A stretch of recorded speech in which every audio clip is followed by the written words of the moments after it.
En grammaire, un adverbe est une partie du discours qui modifie ou précise le sens d'un verbe, d'un adjectif ou d'un autre adverbe. Il apporte des informations supplémentaires sur la manière, le lieu, le temps, la quantité, l'intensité, etc. Les adverbes peuvent être formés à partir d'adjectifs en ajoutant le suffixe « ment », par exemple, rapide rapidement, mais ce n'est pas toujours le cas. Ils peuvent également être formés à partir d'autres mots, ou bien ils peuvent être des adverbes indépendants qui n'ont pas de lien direct avec d'autres mots. Par exemple, il court rapidement. L'adverbe « rapidement » précise la manière dont il court. Elle habite ici. L'adverbe « ici » précise le lieu où elle habite. Ils étudient beaucoup. L'adverbe « beaucoup » précise la quantité d'études. Les adverbes jouent un rôle important dans la construction des phrases, car ils apportent des détails supplémentaires pour mieux comprendre le sens des mots ou des actions décrites.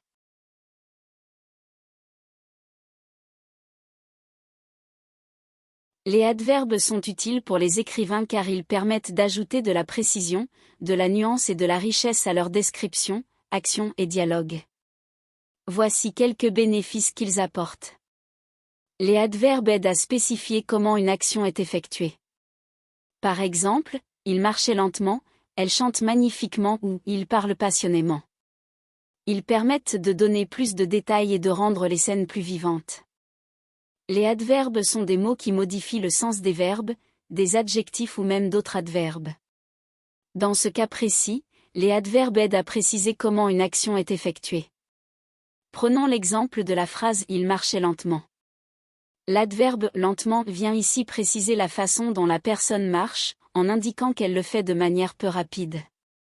Grâce à cet adverbe, on visualise mieux la scène, on se représente quelqu'un marchant d'une manière calme ou non hâtive. De même, dans la phrase « elle chante magnifiquement », l'adverbe « magnifiquement » apporte des détails sur la manière de chanter de cette personne. On comprend alors qu'elle le fait avec beaucoup de talent ou d'aisance, ce qui rend la scène plus vivante et plus intéressante. Enfin, avec l'exemple « il parle passionnément », l'adverbe « passionnément » nous informe sur la façon dont cette personne s'exprime. On suppose qu'elle parle avec sincérité et émotion, ce qui ajoute de la profondeur à la scène. En somme, les adverbes permettent d'enrichir le langage en apportant des précisions sur la manière dont les actions sont effectuées. Ils rendent ainsi les descriptions plus vivantes et les scènes plus immersives pour le lecteur ou l'auditeur. Nuances. Les adverbes permettent d'exprimer des nuances de sens et d'émotion. Par exemple, il sourit timidement ou elle l'écouta attentivement. Ils permettent d'ajouter des variations dans le ton et le sentiment des personnages. Lorsque l'on utilise des expressions comme « il sourit timidement » ou « elle l'écouta attentivement » pour décrire les actions des personnages, cela permet d'ajouter des variations dans le ton et le sentiment de la scène. Dans le premier exemple, « il sourit timidement », cela donne une indication sur l'état d'esprit du personnage. En le décrivant comme souriant timidement, on comprend qu'il est peut-être légèrement gêné ou réservé. Dans le second exemple, « elle l'écouta attentivement », cela suggère que le personnage est totalement concentré sur ce que l'autre dit, qu'il est intéressé et prêt à lui accorder toute son attention. Ces expressions permettent donc de rendre les traits de caractère des personnages plus vivants et de dévoiler leurs émotions, en donnant des indications subtiles sur leur façon d'agir et de réagir. Efficacité. Les adverbes peuvent aider à éviter les répétitions en modifiant un verbe pour le rendre plus précis. Par exemple, plutôt que d'écrire « elle courait » à chaque fois, on peut utiliser des adverbes comme « elle courait rapidement »,« elle courait lentement », etc. L'efficacité dans l'utilisation des adverbes réside dans leur capacité à apporter une précision supplémentaire à un verbe et à éviter les répétitions. Imaginons que nous voulons décrire une personne qui court plusieurs fois dans un récit. Au lieu de répéter simplement « elle courait » à chaque occurrence, nous pouvons utiliser des adverbes pour préciser comment elle court. Par exemple, nous pouvons dire « elle courait rapidement »,« elle courait lentement »,« elle courait gracieusement », etc. En ajoutant ces adverbes, nous enrichissons notre langue en fournissant des informations additionnelles sur la manière dont l'action est réalisée. Cela rend notre écriture plus intéressante et permet aussi de mieux comprendre l'intention de l'auteur. Au lieu de simplement savoir que la personne court, nous savons maintenant comment elle court. Les adverbes peuvent être utilisés de différentes manières pour modifier les verbes. Ils peuvent indiquer la vitesse, le temps, la manière, le lieu, etc. Dans notre exemple, l'adverbe rapidement indique la vitesse à laquelle la personne court, tandis que l'adverbe lentement indique une action plus lente. Il est important de noter que l'utilisation d'adverbes doit être faite avec parcimonie et pertinence. Trop d'adverbes peuvent rendre le texte lourd ou superficiel.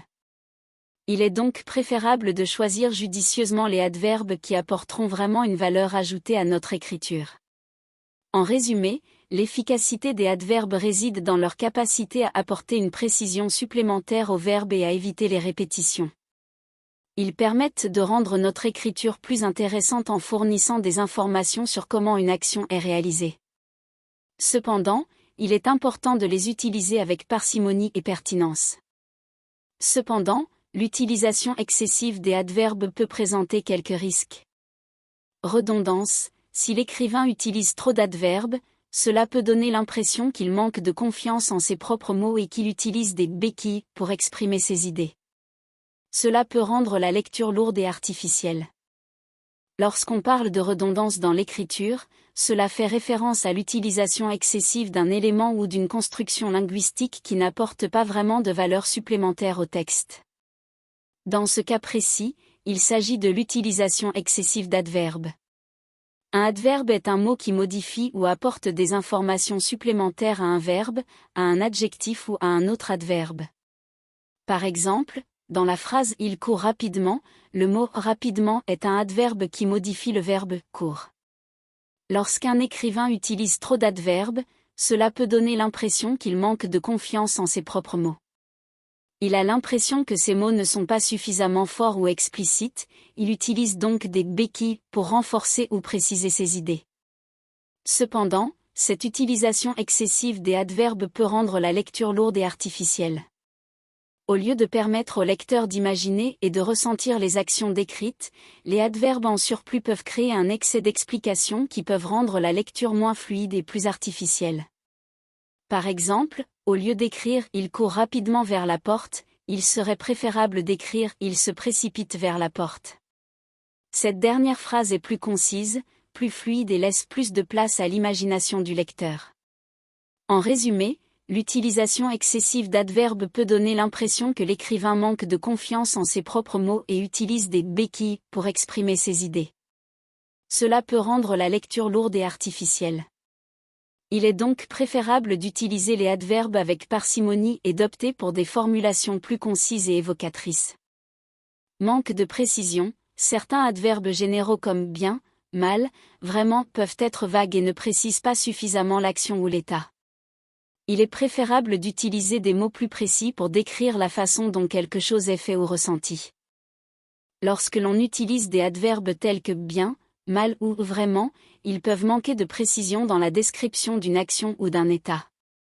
Par exemple, dire « il a bien joué » ne nous donne pas suffisamment d'informations sur comment il a joué exactement. Était-il habile, précis, stratégique ? De même, dire « je me sens vraiment mal » ne nous dit pas quel est le problème exactement. Pour être plus précis dans notre description, il est préférable d'utiliser des mots plus précis qui décrivent de manière plus précise la façon dont quelque chose est fait ou ressenti. Par exemple, plutôt que de dire « il a bien joué », on pourrait dire « il a joué de manière habile et précise ».